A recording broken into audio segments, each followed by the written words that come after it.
The opinions expressed in the following programs are those of the participants and do not necessarily reflect those of Rogers nor Rogers TV.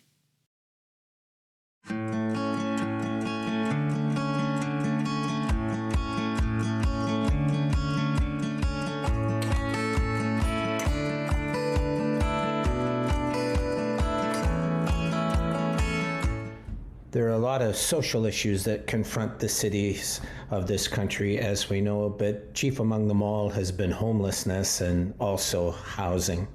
It's been a huge issue, and here in London, it's really risen to kind of a real crescendo in recent weeks. And it's really good for us to be able to talk to Allison DeBlaire here. I've known Allison for a few years, but she's the co-founder of 519 Pursuit, and we'll get into that shortly. But Allison has helped me a lot. Let me just say that before we get into it, to understand not just the homeless condition and what's going on in the city, but for what it's like for marginalized individuals themselves and what they're facing. And I've really appreciated that education, Allison, so thank you for that. So you are co-founder for 519 Pursuit, and how long has that been going, that organization? We're going on our 5th year. We did a soft launch in 2017, but officially launched in 2018. So looking at year 5 now, and it's been nothing short of incredible. Yeah. And so what started you down that road? So I've been a security guard in the city for several years, and often I was faced as a voice of exclusion. For years, I've seen the same people kind of in the same situations doing the same things. And coming from a small town, I got curious. I wondered, I wasn't so much exposed to homelessness until I came to the city of London for college when I was 18. So it was all pretty brand new, seeing these folks in this crisis. And then also being a security guard, having to ask people to move along and that they didn't belong because of the status of their house. So for a while, I spent time getting to know people just on my own, building relationships as being a friend to them. And I realized that had a positive response. And then in 2018, on a cold winter night, it was snowing. I made a crock pot of chicken noodle soup, and I took some of it to share behind a local shelter to individuals who couldn't get in that night. And the first gentleman who had some of this soup made an announcement that there was real chicken in it, and people came running to my feet. And so at that point, I had gone home and had a conversation with my roommate, the co-founder, Amber Irvine. And from there, we launched 519 Pursuits. We turned our home into a donation center, and we taught our friends how to be, better friends in the community and just do better for ourselves and for the community that's out there. Yeah, I think one of the problems, for us as a food bank was that we got started, most food banks in the country got started during a time of recession. So it's like you hit the ground running, right? And that happened to you. Like I realized you really got going in 2018, but really before you got a chance to really like slowly grow and get into it the way you wanted to, COVID descended on the world.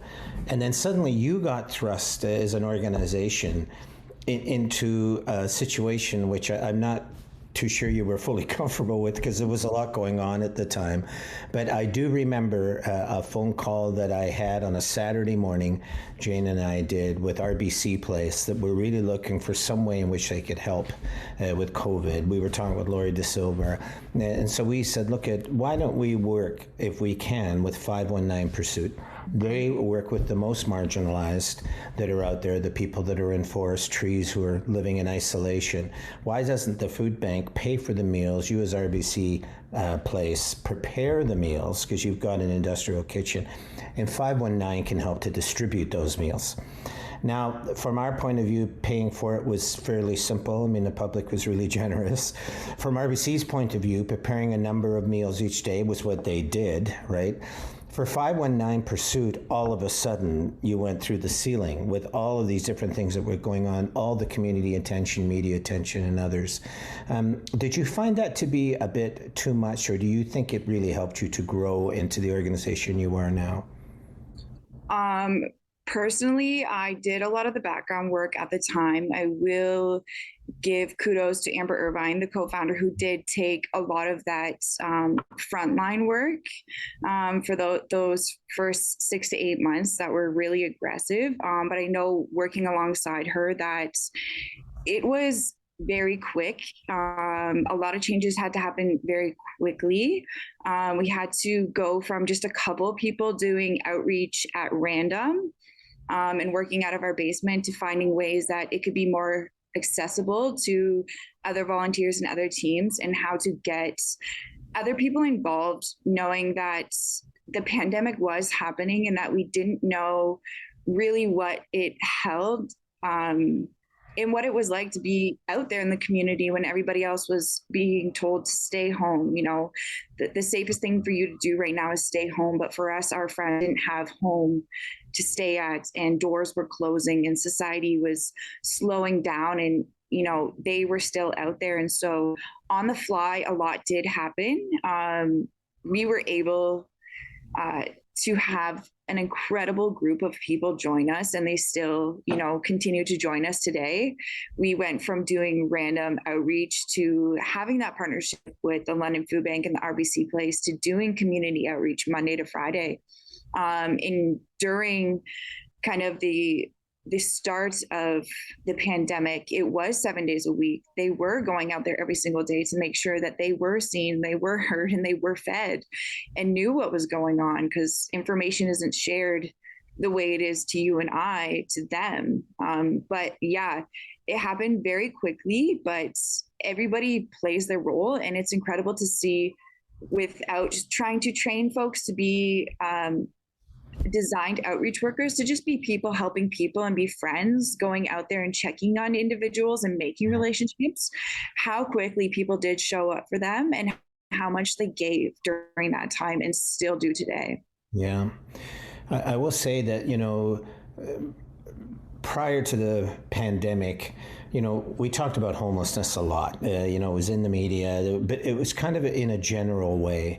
And you're right, all sorts of groups showed up during the pandemic to help. But it was my sense that it was 519 Pursuit who was going out directly and seeing these people in the encampments. Sometimes you would take the media along, sometimes you would take a politician along or whatever it is. But all of a sudden, instead of being a general group of people, of marginalized people that people talk about, 519, I think, was really responsible for putting a face on them, histories on them, real true stories that were important. They weren't just stories of people that were down and out, but of people that were actually really doing remarkable things to survive and to help others. And I think that 519 really opened up the eyes of a lot of people. It opened up mine. I know, as you know, I would sometimes come out with these things, and it was great. But I do think for the London public, what they do know now of the homeless, much in the way of personalities and what people are going through, I think that 519, because of your willingness to work with the media and others, you helped in stories being told and in conditions being told. I think that really helped Londoners to open up. Did you sense during that time of COVID, that opening up of Londoners? It seemed to me people were really, really interested in that as a story and were trying to reach out. Was that your sense too, or no?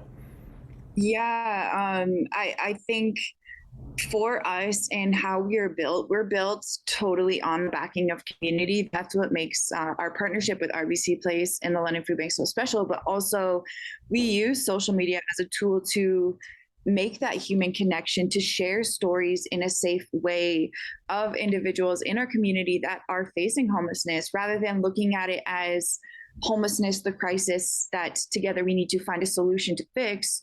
We're saying, you know, we have these individuals in the crisis that have a name, that have a story, that have, you know, put forth the effort to get out of that position that they're in, but need a lot more help to get out of it. And, you know, sometimes it's the independence that they don't want to lose when they are trying to get out of it. And that's where humanizing their story and making them know that we're not trying to help you get out of homelessness. We're trying to help you remember who you were before homelessness became your title and get you back to that position. And without the community really responding to those stories that we're sharing, or responding to our needs that are survival gear, that's sleeping bags, that's backpacks, it's tents, it's snack items, it's boots when the winter comes and happens overnight for them, it's jackets and snow pants and gloves and hats and mitts. There's so many things that without the community, and I will say that London does an incredible job at responding to our needs, we wouldn't be able to serve the way that we do. This year already, we've given over 70 tents, and we don't have funding for tents. The tents come through donation, and 70 tents is a big deal for folks who don't have a house, that don't have a home and are trying to find shelter. And that couldn't happen without the supports of people watching our social media and learning about the stories and learning why tents aren't to be so afraid of. Intensities happening all over our community, but understanding what a tent provides for somebody who doesn't have a home. And I think our community does a good job at listening and understanding and changing their perspectives, or engaging in further conversation through the realities that we're seeing and hearing, and channeling through those stories. Yeah. Allison, you talk about, and you've done this from the beginning. I mean, long before the pandemic came along, you folks were already out there reaching out to these people. You call them friends. It seems to me from my talks with you and with others in the organization that you really do mean that as friends. Like, I have friends, you have friends, just in general. And we're not sitting there always looking at their condition. Yeah. We look at them personally and how they're doing. That's how we do. And I've come to learn that that is how you see your friends. The people that we would call homeless, that you call friends, you're not trying to focus so much on the condition. You are trying to focus on the person. Now, you haven't told me that, but I'm guessing that is partly right? Yeah, I think that's totally right. I think with that, I thought about it for a long time as to what it was that 509 Pursuit should be, what it was that was needed through conversation with individuals that I was seeing as a security guard. And what I was learning is that they didn't need, per se, more support workers. They didn't need more client-based support where they were going into an office, or they were filling out forms, or they were, telling their whole story before they were supported, or just a general conversation was happening, or somebody from the public was even recognizing them. What I was learning is that real relationships, real people that weren't in the same position as them, real conversations, and just somebody to bounce day-to-day things off of was missing. I think there's an incredible amount of people that are working towards getting them places, whether it is housing, or getting them into mental health supports, or getting them into addiction supports and things like that. But as a general community member, as a person who's seeing these individuals every day on my way to work, or when I'm at work, or when I'm in the community, and I start to wonder, why are they there? Why don't they have a job? Why don't they have a house? Why everything? I don't understand why they are still homeless in Canada. Yeah. You start to wonder, and you start to change that whole perspective when you look at them as a neighbor, as a friend, as somebody's brother, sister, son, grandchild. They're human. There's a reason for why they are where they are, and it's not likely they want to be there. It's likely that somewhere along the lines of getting back into housing, or into our community, or into a job, something's holding them back. And to have somebody who's not client-based be there for you every day, to work through little things, to talk about what's happening and what's not happening, and what you've tried, or what's even out there. Again, like I was saying, the information that they get is not the same way that we get information. They can't just Google how to support this big thing that they're going through and say, oh, there's this support that I could try. We're there to have those conversations, to ask, what have you tried? What have you not tried? Do you feel like trying today? Do you have the energy to try today? What has gone on in your life in the past 24 hours? Do you have shoes to go and walk and try? Do you have clean clothes? Have you had a shower? Have you had a meal? When's the last time you've had water in your system? these are all, general things that we're out there checking on first and foremost before we say, why don't you try these big changes and these big things to get you from A to B? I think that's something that is missing, that genuine friendship. When you look at another and just say, I'm here for you. I'm just today. What's going on? How are you? How can I help you? Or how can I not help you? How can I just be with you?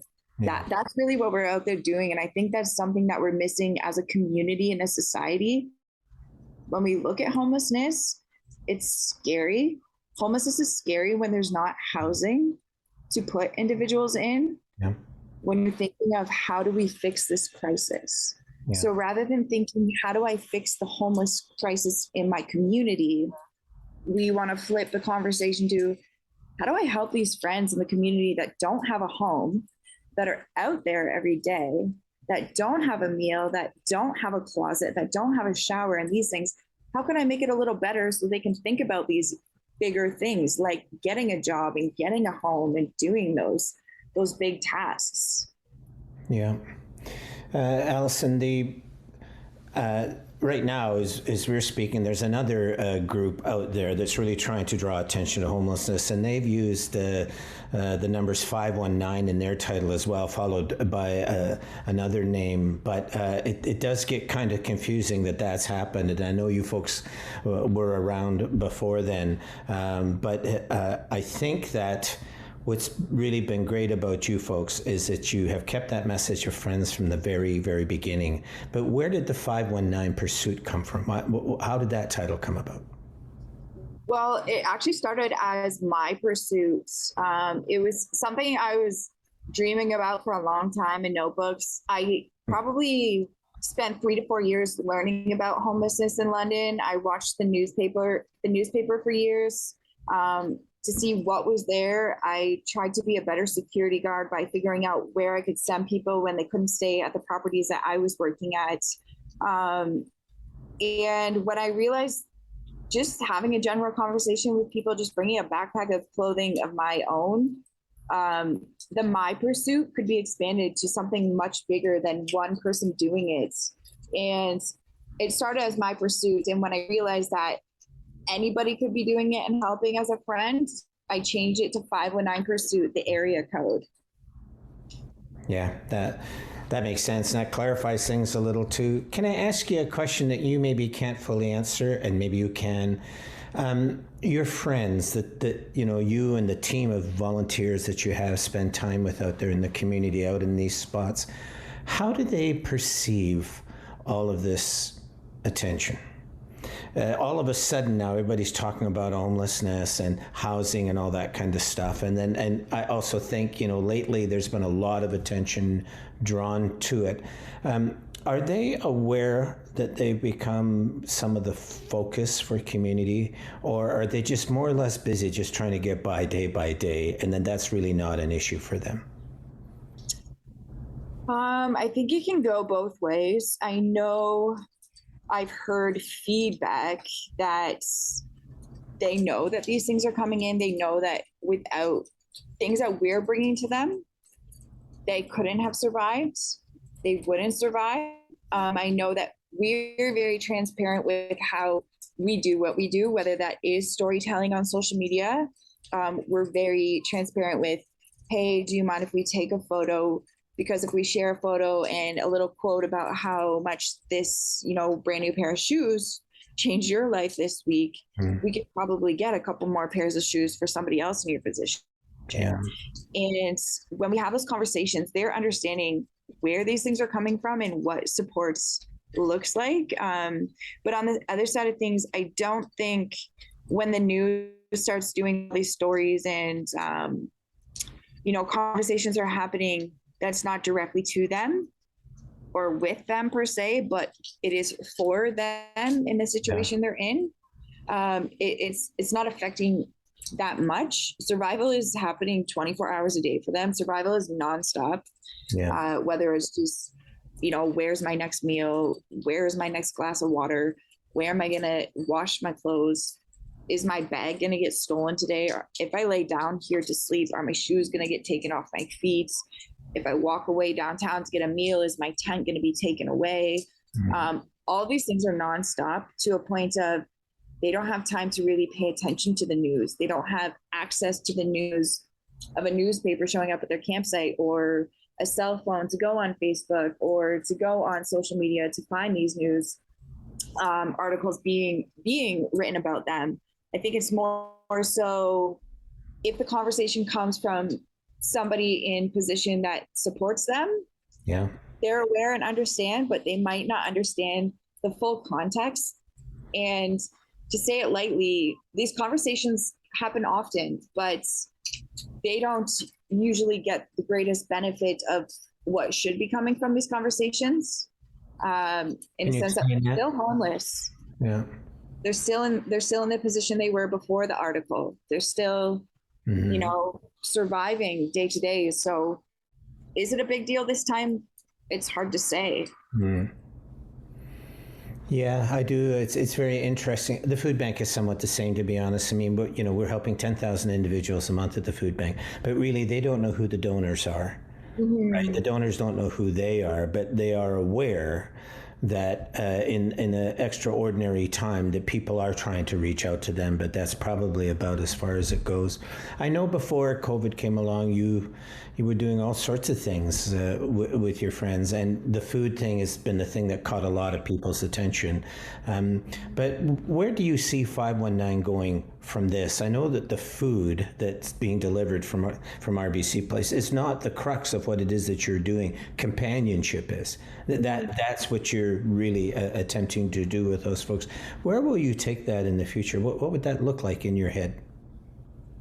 So right now we're working on a pilot project that looks like one-on-one mentorship.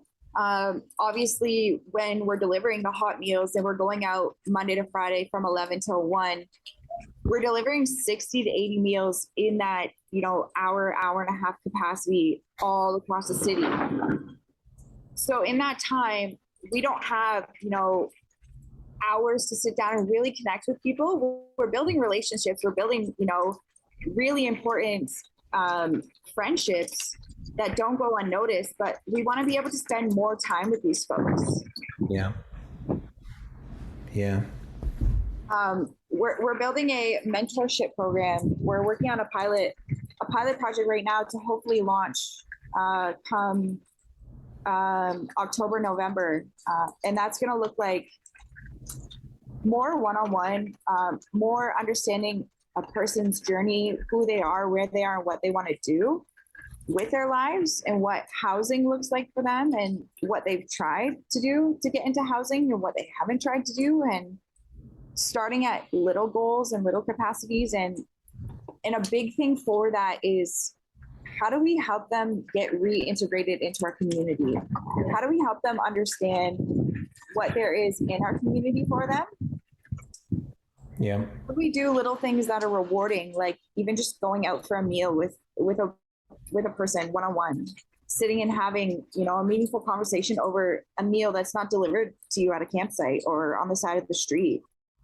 Or how do we go take you shopping for an outfit that, is for you, clothing that's not given to you through a donation center? How do we go build you up and normalize things that would be normal if you had a house? Yeah. How do we get you prepared for that again? Yeah.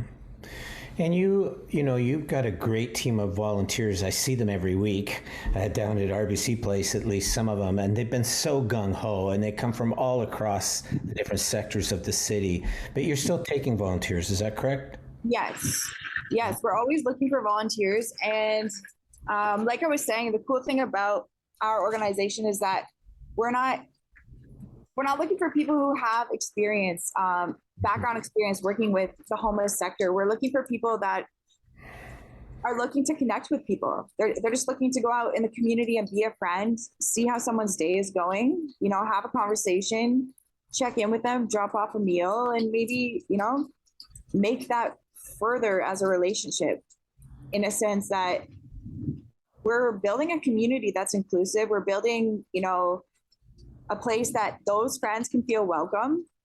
We're building a place where we can eventually have, days where we're popping up in parks or in community places, that we can just spend general time together.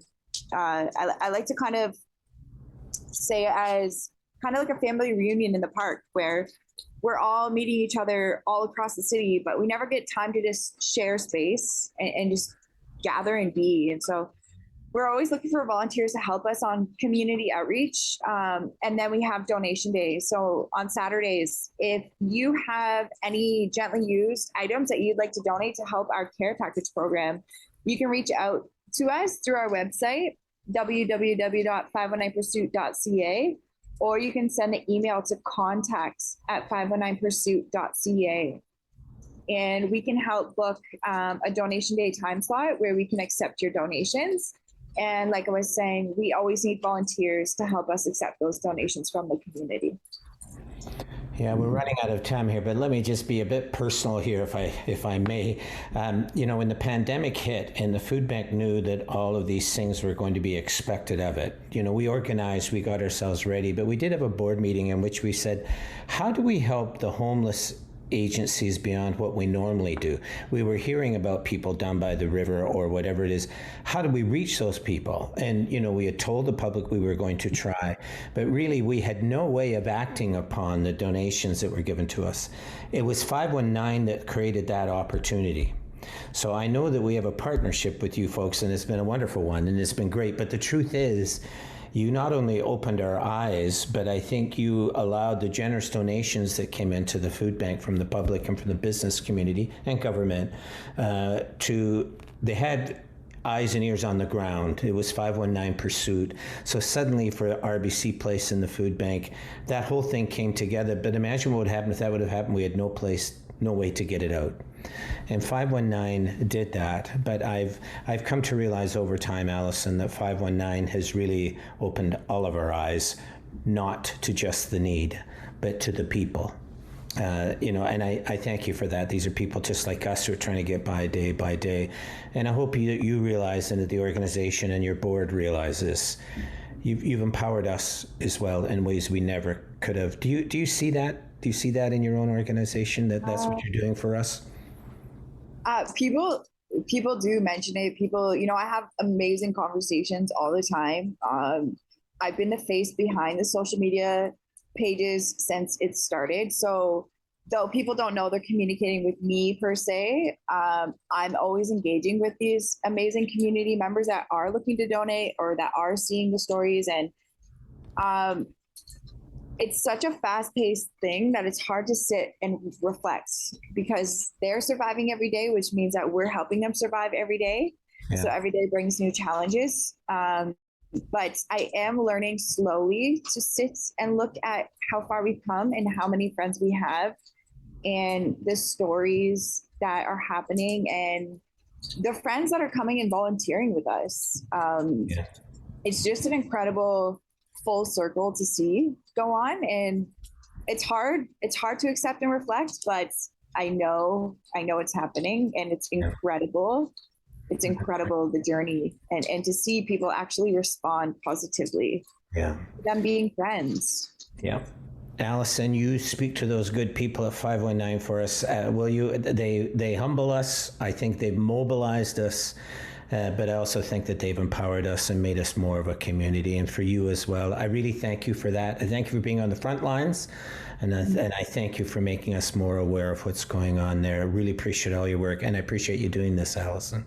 Yeah, thank you. And also I want to say thank you from all of us at 519 Pursuit, but also our friends, because you're allowing us to be a greater voice for them once again, and it's amazing. So thank you. Thank you, Allison. I really appreciate it.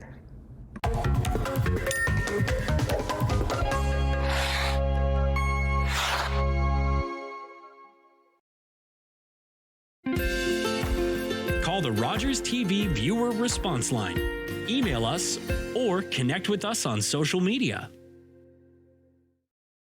Do you worry about how much someone drinks? Do you feel angry or depressed most of the time? Do you feel neglected or unloved?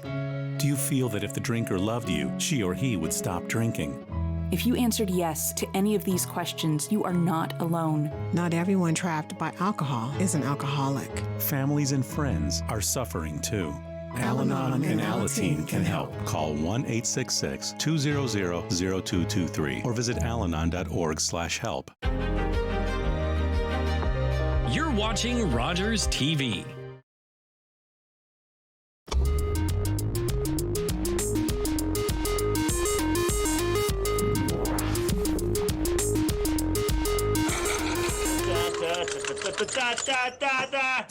It's the RTV quiz show, folks. That's where you are, right here on Rogers TV, folks. If you've never seen this show before, let me tell you this. This show is like a box of chocolates. It may or may not contain nuts. Nice! It's a show that we put together to get you through this difficult time that is now grown to the juggernaut that it is, folks. There's jumps. All right, you sit back and relax. Remember to bring a pen, paper to keep score, a beverage of your choice. Now, I can't encourage you to drink, but the more you drink, the more this show makes sense. Here we go. Round one. The category is the 1990s. And you know what they say? If you remember the 1990s, you're old. Here we go, round one. What line of stuffed toys debuted in 1993 and were considered a financial investment by some? Huh? What was that? Oh, that sound means it's time for our first fun fact about the 1990s. Apparently, scientists have determined that human beings have been getting stronger since the 1990s. Yes, apparently in the 1990s, it took 2 adults to carry $100 worth of groceries, and now it can be done by the average 5-year-old. So that's stronger, folks, getting stronger. Question number 2. In 1995, who was at the center of what America media called the trial of the century? Who was in the center of that? 95. Question number 3. What European nation broke up in 1991, resulting in numerous wars? Wow, big breakup in 1991. I mean, this was worse than Kim Kardashian and it's worse than Sonny and shit. Worse than was big breakup. Huge. All over the news. Question number 4. What all-in-one computer was released by Apple in 1998? It featured translucent, multicolored plastic. That'll never go out of style. That will never. Oh, time for our favorite part of the show where the kids write in with their jokes. This joke comes from 7-year-old Robert Phillips of London, Ontario, writes in, why should you never fart in an Apple store? Because there aren't any windows. That's pretty good. That's good. That's good. Question number 5. What 2 teams tied for the most Stanley Cup wins in the 1990s? Was it the Red Wings and Avalanche? Was it the Red Wings and Penguins? Was it the Rangers and the Devils? Or was it the Rangers and the Oilers? Which of those 2 teams tied for the most Stanley Cup wins in the 1980s? Let that sink in for me. Right, time for round 2. Round 2, the category is skiing. Skiing. Now, folks, if you have been riveted to the second week of the Olympics, I have to tell you that you're completely alone. That's right. You're the only one. Congratulations. The $7.2 billion spent on the last week was for you. All right, here we go. Question 6. Downhill skiing is also known by what A term? Downhill skiing. Isn't that a bit redundant, really? Like, we don't have uphill skiing. It's like, what kind of skiing are you watching there? Uphill or downhill? Question 7. What geometric symbol represents a North American ski hill with the highest level of difficulty? I don't know what it is, but it should be like a tombstone shape. You know what I mean? Or a guy with his head split open. That wouldn't be a good. Question number 8. Which of the following is not a type of turning technique for skiers? Is it A, snowplow, B, stem, C, parallel, D, piste, or E, faceplant?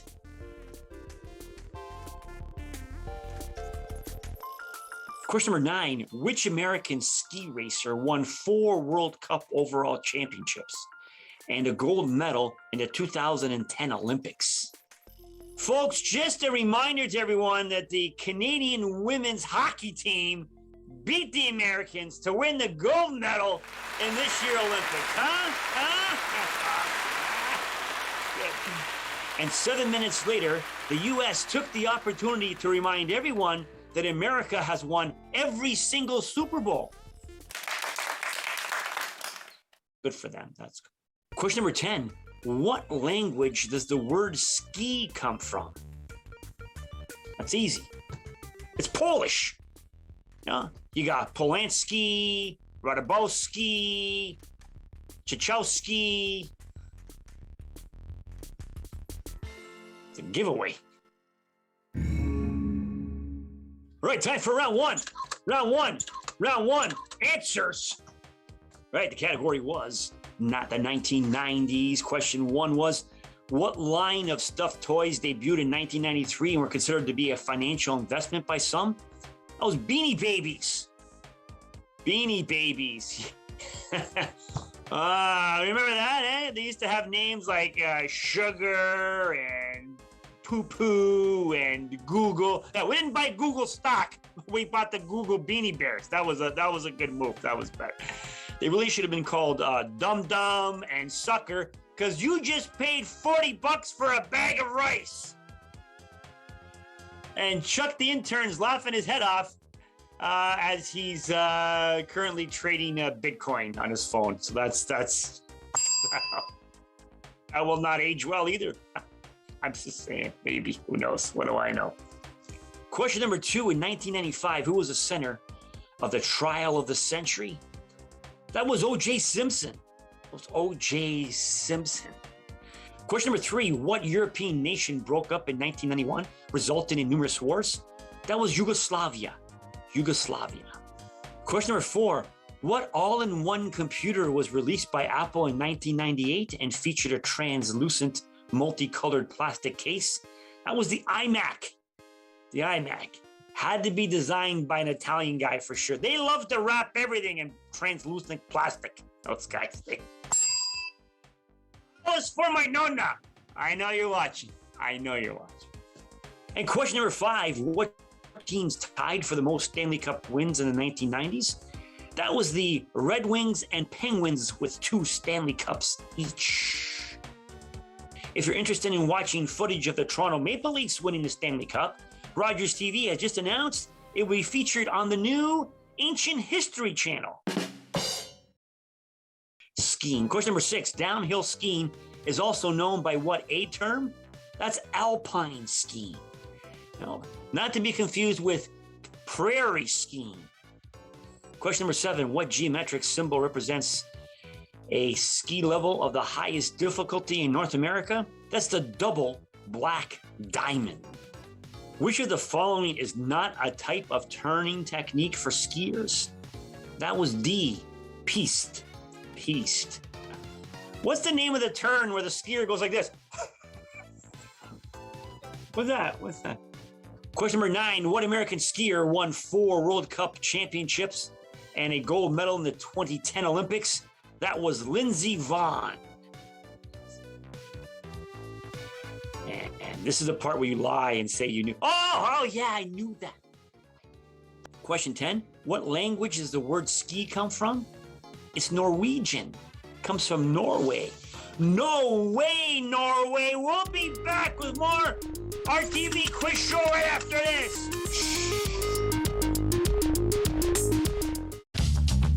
This program is brought to you by Ignite TV. Now you're in command. Visit Rogers.com for more details.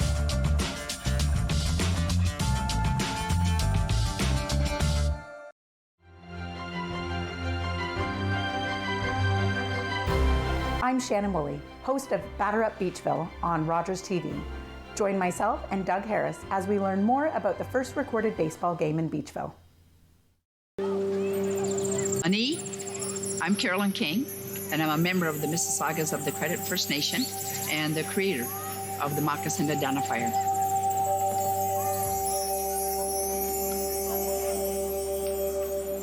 Philip Cote, an artist in Toronto here, took and redrew real moccasins. We're starting over with the children. The idea is that they would research whose land their school is built on, near, or what treaty area they're in. And the educational kit that we have has all that information in there.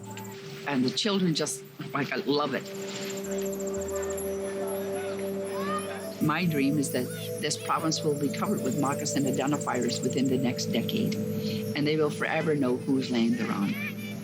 That's the goal. Educate and awareness with a nice, simple little program called the Moccasin Identifier. When an impaired driver killed my brother DJ, some people used the A word. They called it an accident, but it wasn't. An accident implies that no one was at fault. But when someone impaired by alcohol and/or drugs chooses to drive, they're fully responsible for the crash that can result. So please, for the memory of my brother DJ and the thousands of families whose lives have been shattered by impaired drivers, let's drop the A word.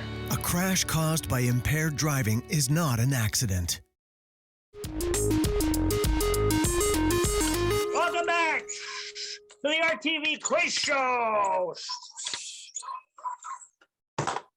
Their scheme. That was what I was doing. All right, folks, this is round 3. The category is someone and something. It's pretty much this category is brought to you by the category of vagueness. This is how my wife talks. Yeah, I know you did something. Something is not right. Something. So the answer has somebody's name and then an item. For example, the answer could be Johnny Buick and the Hubcaps.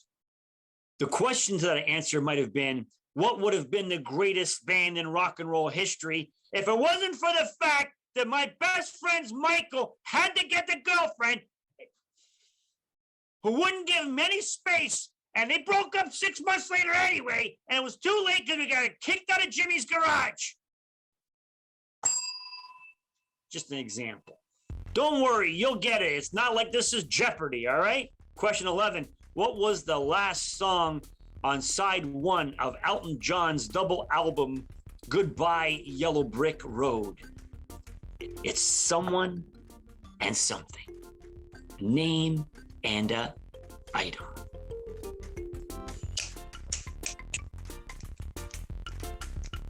Question number 12. What Hans Christian Andersen fairy tale was published in 1835 under the original Danish title, Princeton på Ærten? Hans Christian Andersen wrote all those fairy tales that start with once upon a time. And then when you get older, you realize that most fairy tales start with the phrase, if elected, I promise I will. Question 13, what 1987 movie features John Lithgow and a friendly Sasquatch? Guys, I know it was 1987, but that's no way to talk about Roseanne Barr, all right? No way she was friendly. Question 14, what band's only studio album was Layla and Other Assorted Love Songs? The band was formed by Eric Clapton. What was the name of that band? Name and something.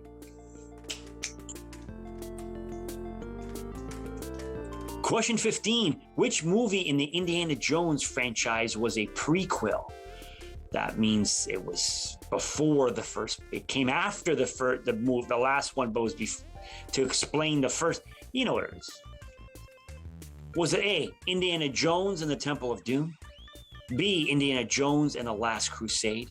D, Indiana Jones and the Kingdom of the Crystal Skull. Which one came after but was supposed to be first?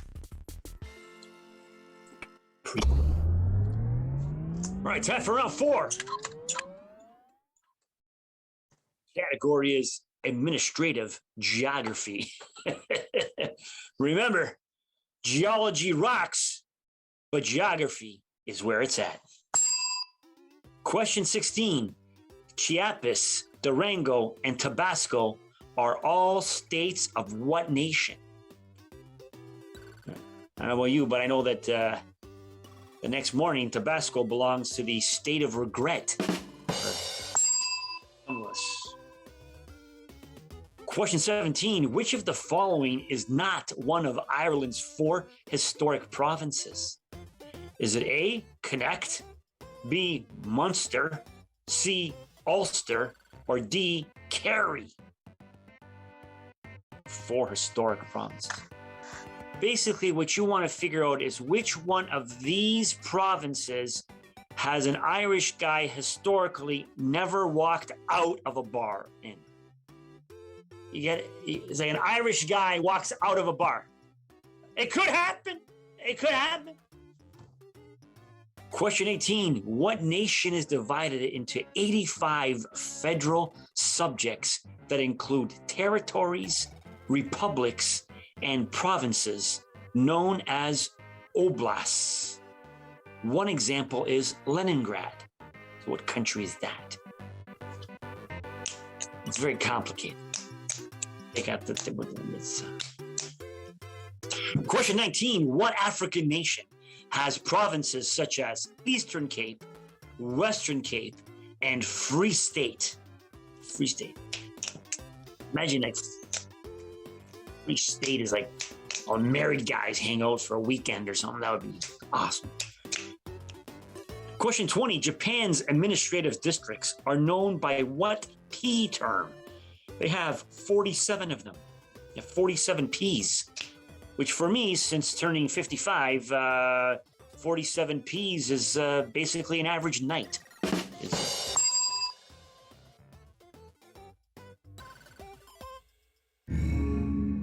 Right, time for round 3.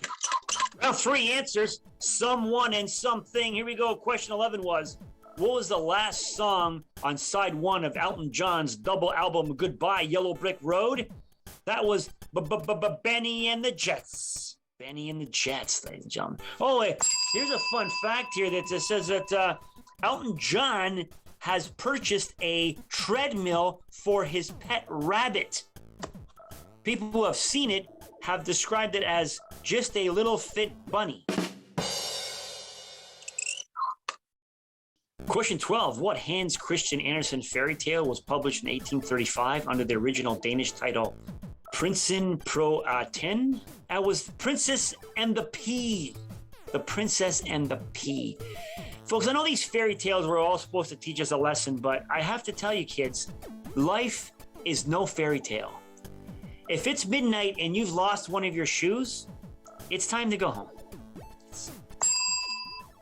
Cut back on the tequila next time, okay? Question 13. What 1987 movie featured John Lithgow and a friendly Sasquatch? That was Harry and the Hendersons. Harry and the Hendersons. Classic. Classic. That reminds me, Universal Picture owes me $8.95 plus the popcorn. Disaster. Question 14. What band's only studio album was Layla and Other Assorted Love Songs? The band was formed by Eric Clapton. That was Derek and the Dominoes. Derek. Apparently after this album, their career was a little spotty. Question 15. Which movie in the Indiana Jones franchise was a prequel? That was A, Indiana Jones and the Temple of Doom. Also the name of my wedding video. Question 16 was Chiapas, Durango, and Tabasco are all states in what nation? The answer is Mexico. Mexico. Oh, fun fact, folks, about Mexico. Scientologists predict that Mexico will suffer a major earthquake within the next 10 years. The earthquake will cause extensive damage, breaking the country in half, and millions of pounds of candy and small toys will spill into the ocean. Question number 12, which of the following is not one of Ireland's 4 historic provinces? The answer is D, Kerry. Yes, that was a trick question. Kerry is the name of the guy who lives in those other 3 provinces. Question 18, what nation is divided into 85 federal subjects? That's Russia. Well, folks, here got just a late-breaking news report. According to the official Russian news agency, it says Vladimir Putin's approval rating is a whopping 80%, which seems kind of high to me. But it also says here the remaining 20% of the Russian population is missing. So it's 100% then. That's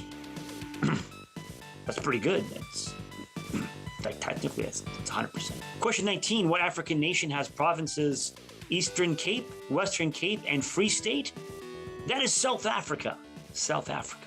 Question number 20, Japan administrative districts are known by what P term? They're prefectures. Prefectures, which I'm sure is exactly how it's pronounced in Japanese. Folks, don't go away. We got round 5 coming up. Double point answers. Don't you dare go away. I'm Wendell Clark with a word about winning. We all know it takes a team effort in any sport and with any challenge. You can be a part of the winning team that shuts out impaired driving. Whether you're out on the town or just hanging out with friends, drink responsibly.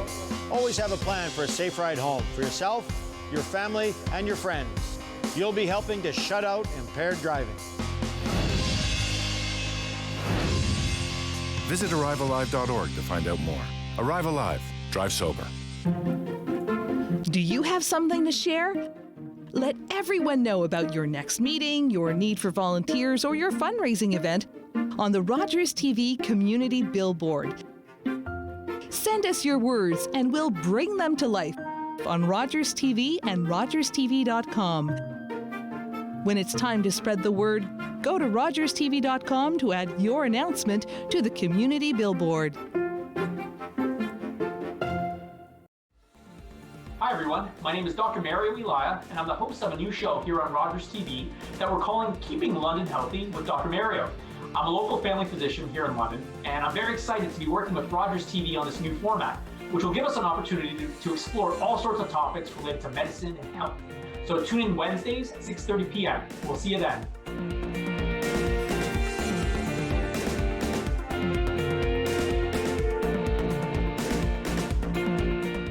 Hi, I'm Dan Mailer. I'm the host of London Lights, the show where we talk about notable Londoners who have made a big mark, big impact on the world of music, entertainment, sports, politics.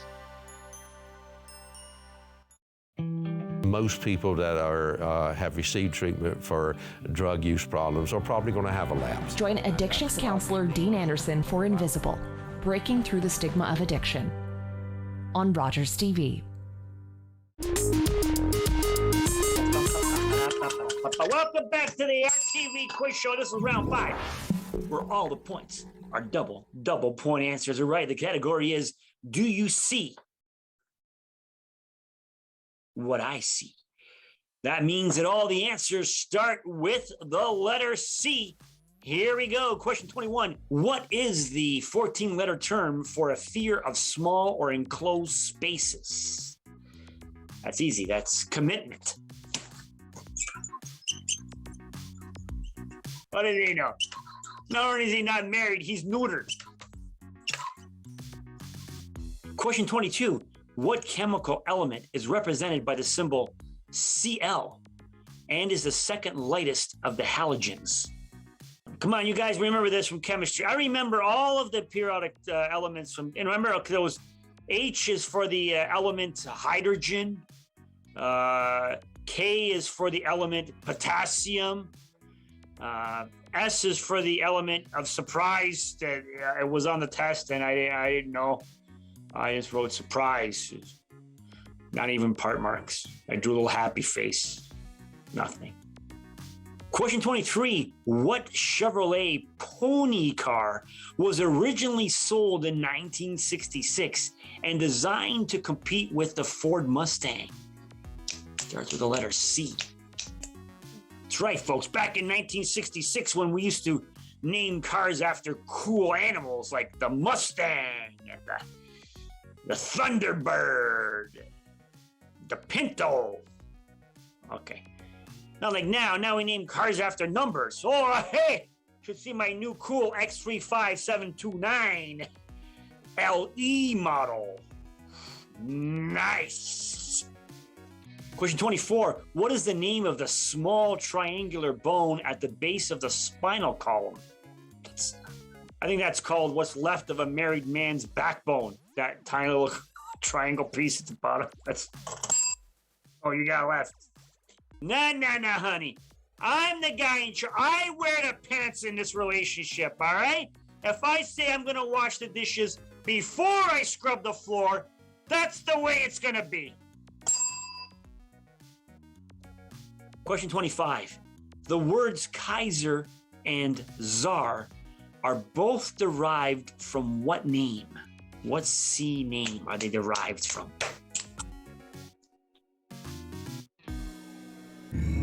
All right, time for round 5 answers. All right, they all start with the letter C. Here we go. What is the 14-letter term for a fear of small or enclosed spaces? That's claustrophobia. I was just joking before, folks. We all know that the term for a fear of relationships is common sense. Question 22, what chemical element is represented by the symbol Cl? That's chlorine. Chlorine. Question 23, what Chevrolet pony car was originally sold in 1966, designed to compete against a Ford Mustang? That was a Camaro. Camaro. And I know, folks, because back in the 80s, I drove a Camaro and had a hot girlfriend who broke up with me because I wouldn't open the car door for her. I just swam up to the surface by myself instead. So, turned her off a bit. Question 24. What is the name of the small triangular bone at the base of a spinal column? That's called the coccyx. Put that on our list of words that sound dirty that are not. Yeah, put it right after poop deck, but before shuttlecock. All right? Question 25. The words Kaiser and Tsar are both derived from what name? Caesar. Caesar. And a big shout out to the most famous Kaiser of them all, Attila the Bun. Folks, that's how it ends here in the RTV Quiz Show. Till next time, stay safe, stay calm, and stay nice. Call the Rogers TV viewer response line. Email us or connect with us on social media.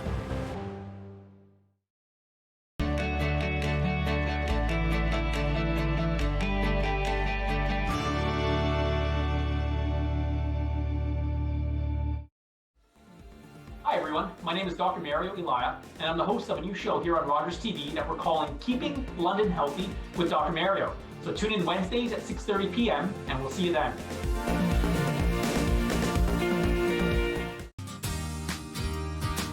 Hi everyone, my name's Ranger M. I love to knowledge share, and that's just what I'm going to do with you. So come on, let's go learn with Ranger M.